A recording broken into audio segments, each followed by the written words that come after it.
Bonjour à tous, bienvenue c'est Angie, on se retrouve pour la guidance de la quinzaine du 1er au 15 septembre. J'espère que vous allez tous très bien. Je vous remercie pour tous vos commentaires, pour tous vos messages pour cet été. J'espère que cette rentrée va vous apporter son lot de surprises et de réjouissances. N'hésitez pas à mettre un petit like, un petit commentaire, j'y répondrai avec plaisir. Alors comme d'habitude, je vous invite à écouter votre signe solaire, l'ascendant, le lunaire, ceux de votre partenaire si ça vous parle tout simplement. Je vous mettrai le lien en barre d'infos vers les guidances pour le mois de septembre, pour le général et aussi celle pour le relationnel. Voilà les amis, je vous retrouve tout de suite avec votre signe. À tout de suite. Bonjour les béliers, allez c'est parti, on va aller voir ensemble quels sont les messages pour vous du 1er au 15. On va commencer avec les énergies générales. On va prendre 3 oracles qui vont donner la teinte, l'ambiance sur cette première quinzaine. Vous avez la lune, le chaudron et avec le béline, vous avez les plaisirs. Ok, on est dans une énergie plutôt tournée vers soi, vers l'introspection, la réflexion. La lune, elle va vous amener une énergie de passivité, donc d'attente, de réflexion, de recevoir aussi, mais d'introspection, de s'écouter, de prendre soin de soi, de sa maison, de ses proches, de son foyer. Avec le chaudron, on a cette énergie de préparation. Alors, je vais vous lire le message qui est sur la carte. Activez vos potentiels, l'alchimie est en vous pour que vous accédiez à vos inspirations. Alors, la lune, elle peut être le berceau de quelque chose que vous avez préparé, réfléchi. Et ce chaudron, il permet de faire un peu mijoter tout ça. Hein. C'est comme s'il y avait une préparation, l'idée de mettre au monde quelque chose. Hein. On est dans cette énergie féminine qui donne la vie. Il donne la vie, bien sûr, aux enfants, mais à un projet. Donc, il y a quelque chose de fertile que l'on prépare, que l'on laisse mijoter sur le feu parce qu'il y a encore une notion de temps. Il y a encore une notion voilà, de préparation.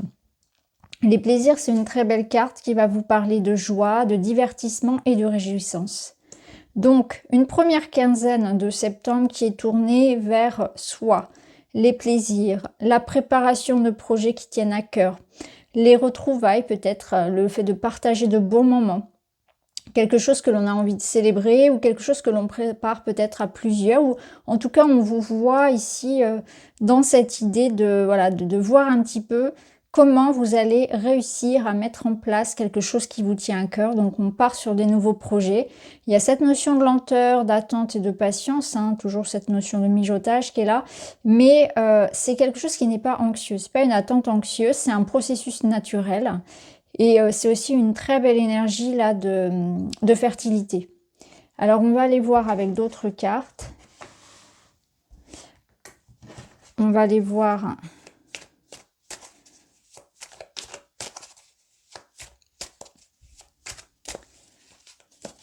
pour le professionnel, pour le relationnel.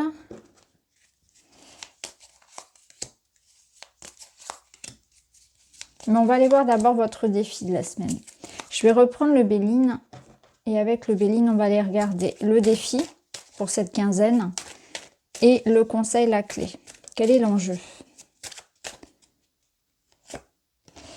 Vous avez le cloître, l'isolement, l'introspection, la réflexion. Bon, on reste sur cette énergie très féminine où il y a quelque chose ici où j'ai l'impression qu'il y a quelque chose vraiment qui est très très fort, hein, que ce soit dans le domaine relationnel ou matériel. Un projet, quelque chose, une relation qui vous tient vraiment à cœur. Et le cloître va vous demander ici peut-être d'être un peu plus modéré, patient dans la réflexion. Hein. Il y a toujours cette énergie de patience et d'introspection. Le conseil qu'on vous donne, c'est la fatalité, la cessation, l'inéluctable, la remise en question. Il y a quelque chose ici qui doit partir. Donc, je pense que vous êtes en train de faire du ménage pour la nouveauté. Vous êtes en train de vous débarrasser sur la rentrée de tout ce qui n'a plus à être dans votre vie pour ce nouveau cycle qui commence hein, avec la rentrée. Donc la fatalité, elle vous dit que quelque chose s'arrête naturellement. Ça devait être ainsi. Il y a un cycle naturel qui s'arrête pour que d'autres énergies entrent. Et c'est une énergie qui n'est pas du tout négative, on ne vous sent pas du tout dans la tristesse, au contraire, on vous sent presque dans une forme d'excitation et de joie à l'idée que quelque chose de nouveau va pouvoir commencer parce qu'on accepte de tourner une page. Il y a quelque chose ici qui n'est plus pour vous et on prend le temps de réfléchir, on prend le temps peut-être aussi physiquement hein, de faire du tri, de ranger, toujours cette notion de préparation. Et quelque chose ici me dit que vous allez aussi entrevoir la vie différemment. C'est aussi dans votre état d'esprit où vous allez changer votre vision sur les autres, sur le monde. Et c'est cet état d'esprit-là, très différent, peut-être plus tourné vers l'idée de prendre soin de soi, de s'accorder plus de temps de plaisir, d'accorder plus de temps à ce qu'on a envie de mettre en place. C'est aussi ce nouvel état d'esprit qui va faire la différence. Alors, dans le domaine matériel, professionnel, l'argent, il y a une notion de se faire confiance et d'agir, de se lancer, vraiment. Ici, avec le 2 de bâton, justement, on a cette idée j'y vais pas, il y a de l'hésitation, mais aussi cette notion de planification, préparation. C'est l'idée ici de réfléchir, peut-être d'avoir 2 options, 2 possibilités, mais on vous sent ici en train de préparer quelque chose. Hein. On est dans les starting blocks. Ces 2 cartes vous invitent donc à vous faire confiance et à agir, à saisir les opportunités, en tout cas à pas rester les mains dans les poches. C'est vraiment une idée il faut mettre plutôt la main à la pâte ici. Et avec cette coupe, on peut aussi ressentir un soutien, et notamment venant d'un homme ou d'une personne ayant une énergie yang très forte. Personne dynamique, une personne dans l'ouverture, quelqu'un qui est là pour vous aider à trouver des solutions, vous aider à mettre en place vos projets également, que ce soit financier ou professionnel. Donc il y a des appuis, du soutien, de la confiance à avoir, de l'action, des préparations, on l'a vu aussi des réflexions. Mais en tout cas, c'est très positif, ça bouge pas mal ici. Ça prépare, hein. On voit que ça se met en place tranquillement. Alors au niveau relationnel, on a de la patience. On a la notion que le temps peut-être vous paraît long avant des retrouvailles. Il y a une forme d'ennui, d'insatisfaction ici avec le 4 de coupe. Ça peut être une envie aussi de solitude. Hein. On a peut-être été très sollicité, on a besoin de se ressourcer. On aura, quoi qu'il en soit, hein, besoin d'avoir du temps pour soi, d'avoir du temps à s'accorder pour soi, pour se ressourcer. Mais c'est aussi la notion au niveau d'une relation d'insatisfaction. Il y a quelque part ici la notion que ça bouge peut-être pas assez du côté de l'autre, qu'on attend davantage, que la personne s'investisse davantage. Ça peut être qu'on attende peut-être une rencontre, des retrouvailles. Il y a la notion vraiment ici que ça prend du temps. La notion de tourner un petit peu le dos à certaines personnes. La notion que le temps jouera en votre faveur. Ça peut être ça. D'un point de vue matériel, dans tout ce qui concerne le personnel, il y a peut-être aussi la notion que ça bloque un petit peu encore d'un côté paperasse, administration, juridique. Il y a peut-être de ça aussi, hein. Ça peut être en lien avec divorce, garde d'enfants, etc. Ou à l'inverse, hein, des papiers pour un emménagement, pour un Pacs, pour un mariage, peu importe. Tout ce qui peut être en lien avec l'administratif, ça avance pas aussi vite que ça. Il y a quelque chose qui bloque encore un petit peu et qui va vous inviter à la patience. On va remettre 2 cartes par-dessus sur le relationnel.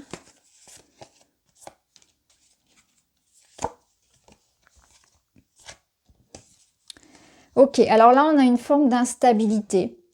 On vous parle de chemins qui se séparent. Alors, c'est intéressant de faire des choix différents. Alors, vous pouvez ressentir hein, qu'il y a... Ah oui, la maturité, d'accord. Alors là, on peut le lire autrement. Il y a d'autres messages qui viennent. Ici, l'insatisfaction que vous pouvez ressentir, elle peut venir du fait qu'on n'a pas les mêmes visions de la vie, on n'a pas les mêmes valeurs, on ne regarde pas dans la même direction et finalement quelque part, la vie fait que, d'une manière, comme on l'a vu tout à l'heure, un petit peu inéluctable, on va s'éloigner de certaines personnes. On va s'éloigner d'une personne en particulier, si c'est au domaine amoureux. On se rend compte que sur des points importants, on n'est pas d'accord. Il y a quelque chose qui ne va pas. On prend des directions opposées. Vous voyez, il y a quelque chose comme ça. Il y a un désaccord peut-être ici, ou l'idée que naturellement on se détache. Hein. Et d'où l'idée d'un choix, peut-être à faire, et de tri au niveau relationnel. Ça peut être ça également. Là, il y a une notion peut-être de se rendre compte aussi que quelqu'un vous sollicite beaucoup, c'est-à-dire qu'on vous demande beaucoup. Que ce soit la famille, les proches ou le partenaire, il y a une forme de dépendance à votre présence, à votre énergie, et aussi peut-être une forme de charge mentale, de responsabilité, où vous avez cette sensation aussi que tout repose sur vos épaules. Voilà, il y a peut-être un petit peu une forme de lourdeur, quelque chose comme ça. Alors, on va terminer les béliers avec un message pour vous, un conseil. Et pour cette quinzaine, je vais prendre un conseil des chakras.